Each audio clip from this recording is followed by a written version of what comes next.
મુખ્યાલય ગુજરાત અને ક્ષેત્રીય મુખ્યાલય નગરના નિર્દેશો અંતર્ગત સીમા સુરક્ષા બળ દાંતીવાડા દ્વારા બીએસએફ કેમ્પસ સુઈગામ ખાતે વાઇબ્રન્ટ પ્રોગ્રામ અંતર્ગત 3 દિવસનો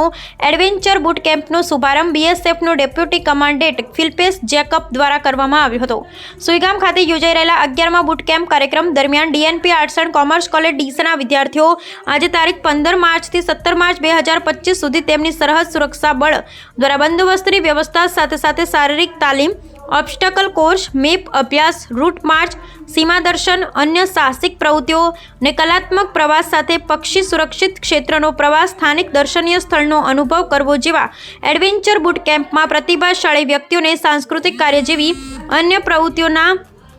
માધ્યમો દ્વારા વ્યાપક અનુભવ પ્રદાન કરવામાં આવે છે, જે તેમની કલાત્મક કુશળતાને પ્રદર્શિત કરે છે, વધુ સામાજિક એકજૂટતા વિકસાવવા માટે એક મંત્ર પ્રદાન કરે છે। જેમાં આજના બુટ કેમ્પમાં સુઈગામ ખાતે એનસીસીના વિદ્યાર્થીઓને બીએસએફના જાબાઝ જવાનો વિશે ઉલ્લેખ કરી વિદ્યાર્થીઓને ઉત્સાહિત કરાયા હતા, જેમાં બીએસએફના અધિકારી સહિત જવાનો મોટી સંખ્યામાં ઉપસ્થિત રહ્યા હતા। Bureau report Vikramsinh Rathod.